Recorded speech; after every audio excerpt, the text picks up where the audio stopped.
Olá, começa agora mais um Cidadania e na entrevista de hoje você vai aprender tudo o que precisa saber para abrir a sua microempresa individual, seus direitos e os seus deveres depois do momento em que formaliza o seu negócio como empreendedor ou empreendedora individual. Eu recebo agora Henrico Donofrio, bacharel em Contabilidade e Administração. Ele também é coordenador do curso de Administração e Gestão Comercial da Faculdade Santa Marcelina. Professor Henrico Donofrio, muito obrigado pela sua presença no Cidadania. Obrigado, Marcelo. É um prazer estar aqui com vocês, né, fazer parte desse programa tão importante aí e que esclarece muitas dúvidas, né, em relação à questão de empresas, né? Vamos desmistificar algumas coisas aí que realmente acredito que as pessoas possam ter dúvidas, né? Então, vamos fazer aqui o seguinte exercício. Vamos fazer um exercício de empatia com as pessoas que estão assistindo esse nosso programa. Eu vou me colocar no lugar de uma pessoa que quer abrir uma microempresa individual, que está querendo começar o seu primeiro negócio. Então, eu te pergunto, né, o que é uma microempresa individual e quais seriam as primeiras orientações para que eu possa abrir o meu negócio? Bom, eu acredito que é assim, né? O fato de você optar por ser um microempreendedor individual é um grande passo, né? A gente pode dizer, talvez, que o empreendedorismo pode ser até mesmo considerado uma carreira, né? Então, muitas pessoas acabam optando por empreender ou por uma questão de necessidade ou porque estão na informalidade, mas eu também acredito no empreendedorismo aí como uma forma de carreira, né? Muitas pessoas não se enquadram em trabalhar em empresas e talvez no empreendedorismo encontrem aí o seu caminho. Eu acredito que para você buscar então um empreendedorismo é necessário primeiro ter um conhecimento prévio. Talvez um pequeno planejamento inicial daquilo que você espera ter como um negócio, entender o mercado onde você está, pensar num diferencial, acho que é o começo, né? Ter algo diferente do que os demais praticam, mesmo sendo pequeno, você pode buscar talvez uma inovação, né? Acho que talvez por ser pequeno, a personalização no atendimento, então enfim, buscar pelo menos conhecer o mercado onde você está inserido para que você comece a empreender. O Sebrae tem muito, né, a oferecer de cursos gratuitos, palestras, né, muitas informações, mas eu acho que o primeiro passo é saber exatamente fazer uma análise do ambiente onde você está inserido para você começar o seu próprio negócio. Na sequência, acredito que é necessário você conhecer os seus direitos, né, e algumas obrigações também como MEI. Documentos, né, pessoais são necessários para você fazer vamos dizer, usar um termo comum, né, seria a abertura dessa empresa. Uhum. Não esqueça que é uma empresa, né? MEI é uma empresa, você é um microempreendedor individual, então você vai ter um CNPJ. Assim como uma pessoa física tem um CPF, uma empresa tem CNPJ, que é o Cadastro Nacional de Pessoa Jurídica. Então ela pode comprar a prazo, ela pode vender, né? Essa empresa ela tem todos os direitos e obrigações, né, de uma empresa e, ao mesmo tempo, você passaria a ser, vamos dizer assim, formalizar o seu negócio. Ela também tem algumas questões relacionadas a faturamento, né? Um limite de faturamento, por enquanto, ainda é de R$81 mil por ano. Você pode ter a contratação aí de funcionários, né, no máximo um funcionário com um salário mínimo ou no máximo piso da categoria, enfim. Mas essas são as características básicas de um MEI, né? Entenda que é um pequeno empreendedor que começa o seu próprio negócio e que essa constituição, na verdade, simplificada, é para conseguir fazer com que as pessoas entrem nesse segmento empresarial e tendo algumas facilidades na abertura e com relação à questão tributária. Tá. Eu quero fazer coro aqui. O Sebrae presta esse serviço para a pessoa poder se planejar, é um ponto importante dessa nossa conversa, né? Quem quiser acessar o site do Sebrae é www.sebrae.com.br, ali tem bastante informação para quem está querendo começar no empreendedorismo.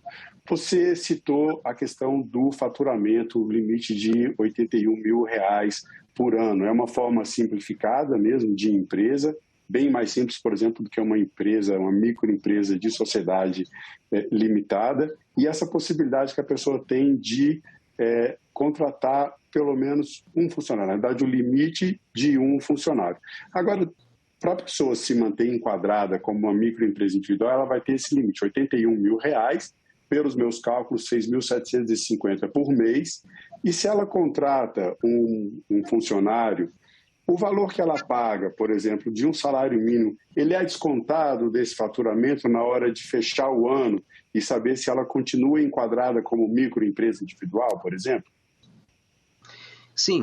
Então, o que acontece, né? Essa questão do funcionário é uma forma que, vamos dizer assim, que foi colocada para que você possa, de certa forma, empregar pessoas. A gente sabe que a maior parte das empresas no Brasil, elas são empresas de pequeno porte, ou ME, ou EPP, ou até mesmo MEI, que a gente vê uma grande adesão, aí, principalmente nesses últimos anos, né, com o aumento aí da questão do desemprego, né, e outras frentes também. O Brasil sempre foi um país muito empreendedor, a gente sabe, né, da história.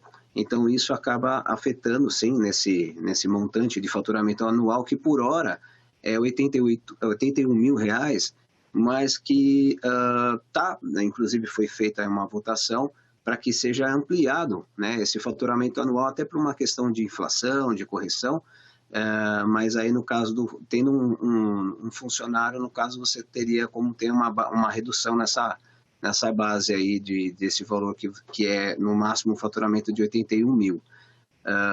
Um outro ponto importante é dizer assim, a gente sabe que a questão dos 81 mil é um ponto muito delicado. Para quem começa, não, porque 81 mil talvez seja um faturamento muito grande para quem está iniciando, mas para quem já opera, 81 mil não é muito, né? Então talvez essa ampliação desses 81 mil possa ser uma saída para muitos MEIs que estão sendo desenquadrados como MEI e estão acabando entrando no regime do Simples como microempresa, né?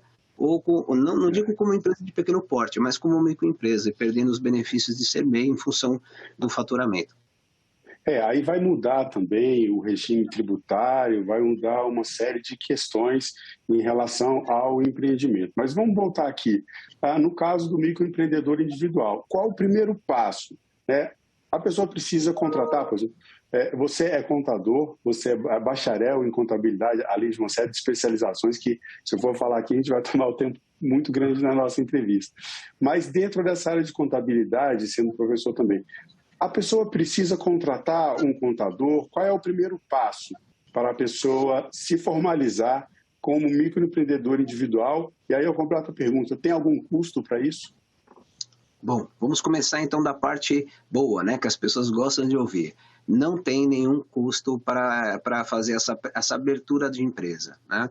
A pessoa mesmo, ela sozinha, ela pode fazer, entrar diretamente no que nós chamávamos de portal do empreendedor, que agora está dentro da plataforma .gov, né, .br, e você vai conseguir fazer o seu cadastro ali, né, de primeiro acesso, já conseguindo fazer essa formalização. O caminho, e aí assim, eu recomendo contratar um contador ou buscar o auxílio de um contador, porque às vezes a pessoa tem muita dificuldade, né, de fazer esse primeiro acesso, mas legalmente não existe essa obrigação, mas eu recomendo sempre buscar um profissional qualificado para poder auxiliar nesse primeiro momento. Muitos escritórios não cobram por esse serviço, né, é um serviço que oferece isso de forma gratuita.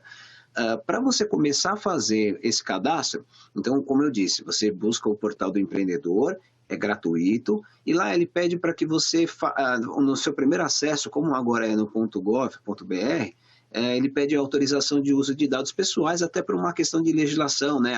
A LGPD, que é a Lei Geral de Proteção de Dados. Aí. Então, você fez essa primeira inserção na plataforma, ele vai pedir que você...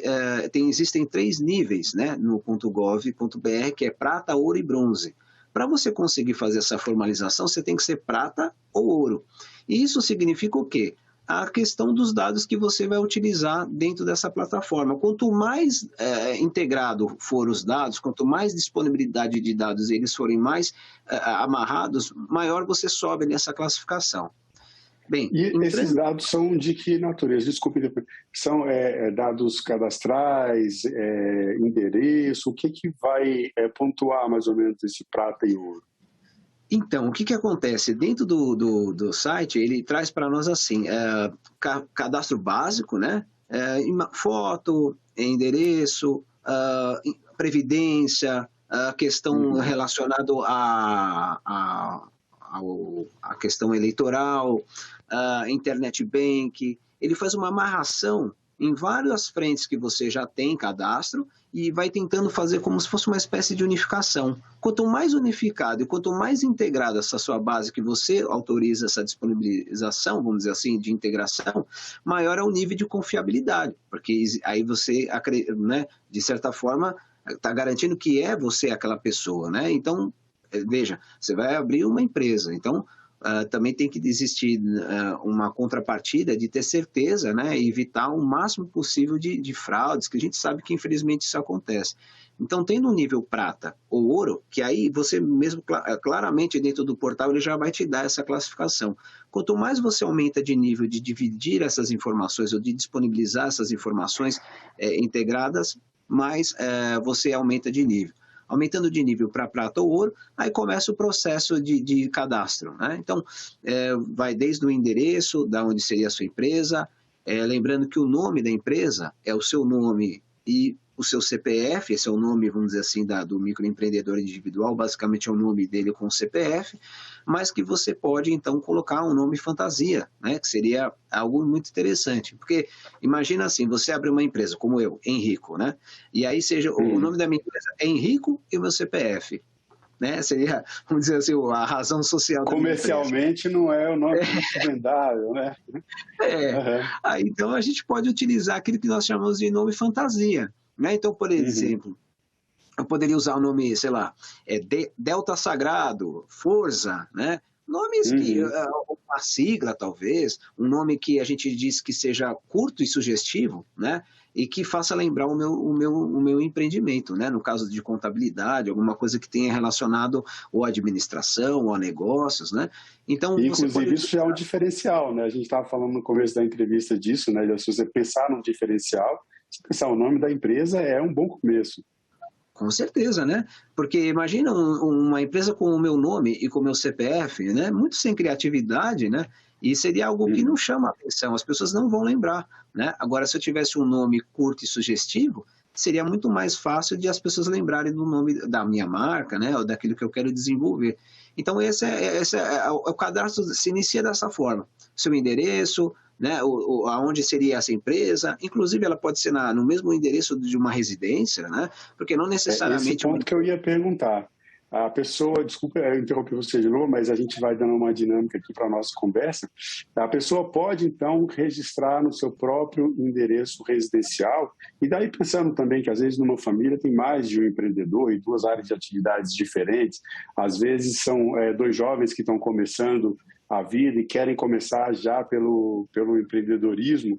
É possível ter duas microempresas individuais no mesmo endereço? E daí eu completo, precisa daquele alvará de funcionamento? Eu pergunto isso porque eu já tive microempresa há muito tempo atrás, quando nem existia essa categoria do microempreendedor individual, que facilitou muito a vida dos empreendedores no Brasil, e era preciso antes ter uma licença de alvará para qualquer tipo de negócio. Como é que funciona isso em relação às microempresas individuais?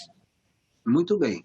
Então, em relação ao alvará, né, não é mais obrigatório, né? Era obrigatório há um tempo atrás, depois, se não falha a memória, 2019, 2020, houve uma modificação, e hoje não tem mais essa necessidade da obrigatoriedade do alvará, até porque entende-se que empresas como microempresa individual são empresas de baixo risco, de baixa, vamos dizer assim, não complexidade, mas que não oferece essa necessidade de alvará. Isso também facilita muito para que haja a constituição de uma microempresa, né, individual. Em relação ao endereço, né, sim, você pode fazer a abertura dessa empresa no endereço residencial, até porque a microempresa, o microempreendedor individual, ele não necessariamente precisa ter um endereço de um local físico, essa empresa. Ela pode não funcionar tendo, vamos dizer assim, um lugar onde atende um público específico, né? Depende do segmento, mas a priori não precisaria. E pode acontecer sim. A gente não pode ter duas pessoas sendo donas da mesma empresa, né? Até porque chama microempreendedor individual. Então, cada um tem o seu empreendimento, vamos dizer assim. Mas poderia acontecer de ser na mesma casa, né? Se as pessoas moram naquele lugar e não tem a necessidade de ter no local físico esse empreendimento, sim, ele pode ser no mesmo endereço. Às vezes eu já vi, por exemplo, casos da pessoa colocar casa 1, casa 2, às vezes moram no mesmo terreno, já vi também isso acontecer. Então não há problemas.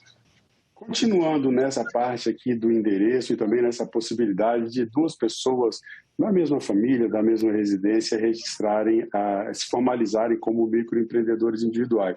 Vamos continuar nessa hipótese, nessa situação imaginária, né, de uma família que tem 2 filhos que são empreendedores, ou 2 filhas, e cada um vai formalizar o seu negócio como microempreendedor individual, começar a sua vida no mercado de trabalho, mas o pai ou a mãe dessa família, ou os dois, têm carteira assinada, já têm seu emprego, mas estão precisando completar a sua renda. A pessoa que tem emprego registrado com carteira assinada pela CLT, ela tem algum impedimento na hora de registrar, por exemplo, uma microempresa individual? A pessoa às vezes quer complementar a renda com uma atividade de final de semana ou em outros horários livres. É possível? Sim, com certeza absoluta, né? Não há nenhum tipo de impedimento para quem é funcionário registrado na carteira, né, como dizer assim, no regime CLT. Para servidores tem outras restrições, até porque é um servidor público, mas no caso de CLT, ele poderia normalmente, né, ter o seu empreendimento, né, desde que ele faça o recolhimento, né, do DAS, desde que ele anualmente declare o seu faturamento, né, as obrigações aí que ele tem, que a gente chama de acessórias, né, e nada impediria ele de ter o seu empreendimento. Então não tem problema, mesmo que a pessoa tenha registro, pode ter seu próprio negócio.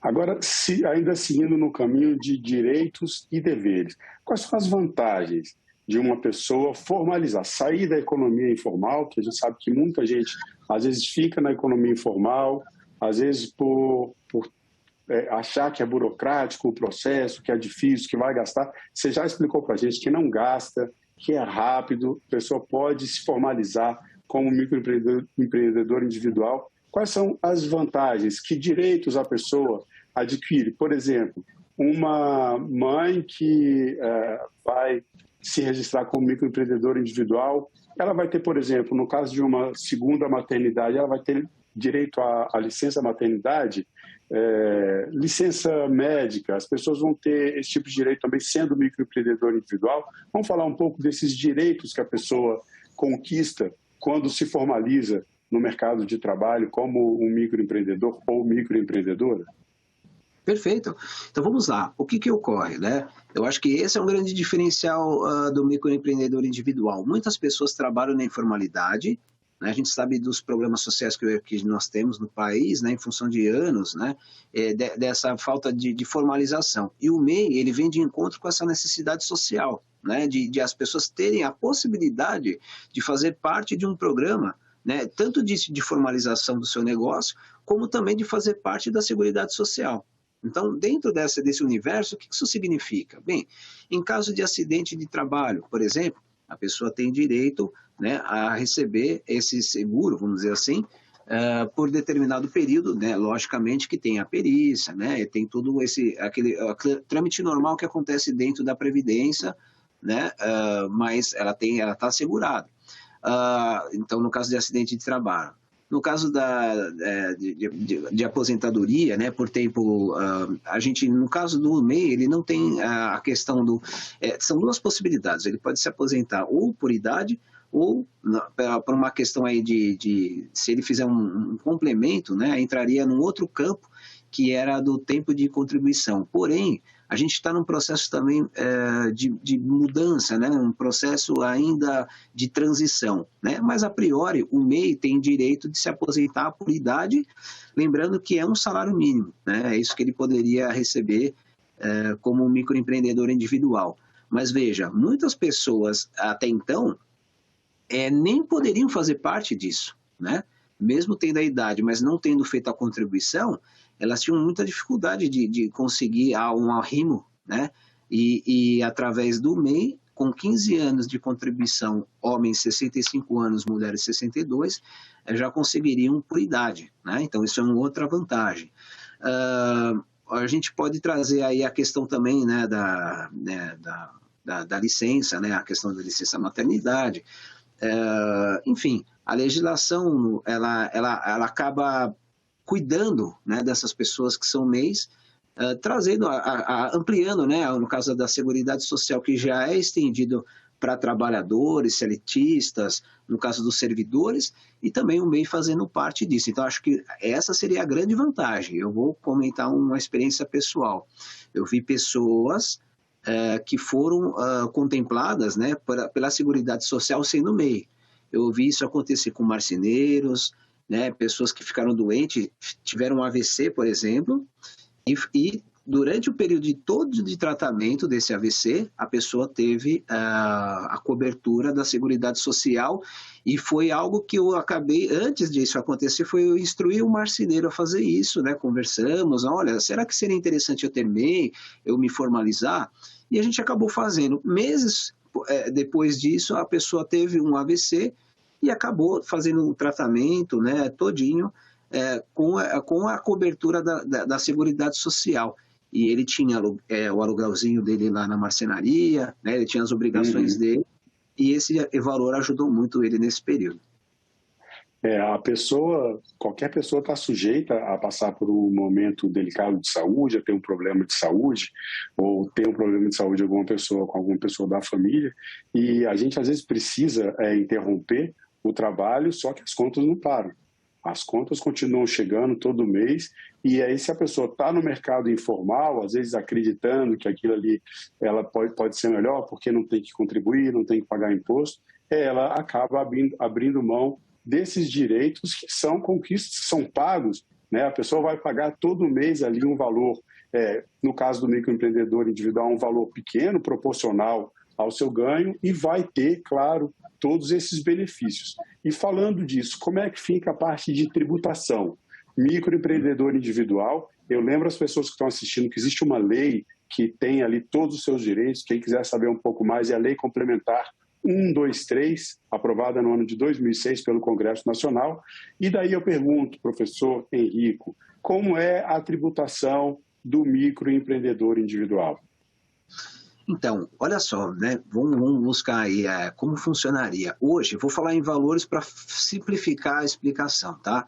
Ela está na faixa de R$ 61,60 até R$ 66,60, dependendo do setor, né? Então, para comércio e indústria é um valor, para prestação de serviços é um outro valor, e comércio é um outro valor, mas que tem essa variação mínima de R$ 61,60 mais até, né, R$ 66,60. Agora sim, o que está incluso dentro, né, vamos dizer assim, dessa tributação? Principalmente a questão do INSS, e depois alguns tributos que ou é estadual, no caso do ICMS, ou é municipal, no caso do ISS, ou os dois, né? Porque às vezes a empresa pode atuar nas duas frentes, né? Ou com ICMS ou ISS, mas estaria dentro dessa classificação. Então, perceba, né? Eu sei que R$ 61,00 ou e 60 centavos até 66,60 é significativo para muitas famílias, porque eu já vi muito microempreendedor, às vezes não ter realmente esse valor para fazer o recolhimento mensal. Mas veja, é um valor pequeno se considerar o tanto de vantagem, de segurança que você tem em função da Seguridade Social e outra, da própria formalização, da emissão de notas fiscais, de você poder participar de um mercado ativo, onde se alguém te pedir um CNPJ, você tem, né? A abertura de conta de pessoa jurídica dentro de um banco, conseguir linhas de crédito, enfim, o universo de uma empresa, né? Então, é um valor, sim, que para muitos é difícil de recolher, mas entenda que isso tem muitos ganhos, inclusive mesmo a própria Seguridade Social. A pessoa precisa observar todas as vantagens que tem de sair da informalidade. É uma maneira de sair do seu negócio, de sair de uma situação que você fica meio que à margem. A pessoa que não tem um negócio formalizado, que não tem um CNPJ, quer empreender, um marceneiro, às vezes um artista, uma pessoa que quer trabalhar com barbearia, com salão de beleza, atividades mais simples, você ganha um universo aí de possibilidades, você amplia suas oportunidades dentro do mercado de trabalho, além de garantir todos esses direitos. Henrico, a gente tem mais 1 minuto. Eu vou me colocar aqui mais uma vez, como no começo da entrevista. Eu sou uma pessoa que quer abrir uma microempresa. Quais são as suas dicas finais para a gente encerrar a nossa conversa? Então, assim, o que eu recomendaria, faça uma pesquisa, né, de mercado. Eu acho que a gente tem que fazer aquilo que gosta, mas ao mesmo tempo tem que buscar ser diferente naquilo que a gente faz. Então, a dica que eu deixo para vocês é: pesquise o mercado onde você está inserido, aonde você quer atuar, né? Busque um diferencial. Acho que a palavra-chave é essa, né? Não, o mercado precisa de diferencial. E vou além. Eu tenho certeza que você, como pequeno empreendedor, né, o grau de atendimento, de personalização no seu atendimento, né, aquele grau de estreitamento com o cliente é o diferencial seu em relação às grandes empresas. Então, use desse seu talento, use desse seu expertise, né, e trabalhe em cima do diferencial, que eu tenho certeza que o diferencial, o bom atendimento, a formalização e um bom planejamento pode te colocar aí dentro de um mercado promissor, onde você, né, vá para uma linha de trabalho onde poucos ainda fazem aquilo que você pode fazer como um microempreendedor individual. Não duvide da sua capacidade. Bom, professor, muito obrigado mais uma vez pela sua presença, obrigado pelas dicas aí para as microempreendedoras e microempreendedores de todo o nosso país. Obrigado, agradeço a oportunidade, Marcelo, agradeço aí à TV Senado, né, por essa oportunidade, e espero que muitas pessoas façam bons negócios e tenham sucesso aí em seus empreendimentos. Faço coro e também desejo sucesso a todos os empreendedores e empreendedoras do nosso país. E eu agradeço a presença de você que ficou até o final da nossa entrevista. Para acompanhar toda a programação da TV Senado no YouTube, inscreva-se em nosso canal. Já são mais de 1 milhão de brasileiros e brasileiras que acompanham toda a programação da TV Senado, sabendo de tudo que vem do Poder Legislativo direto da fonte. Obrigado e até o próximo Cidadania.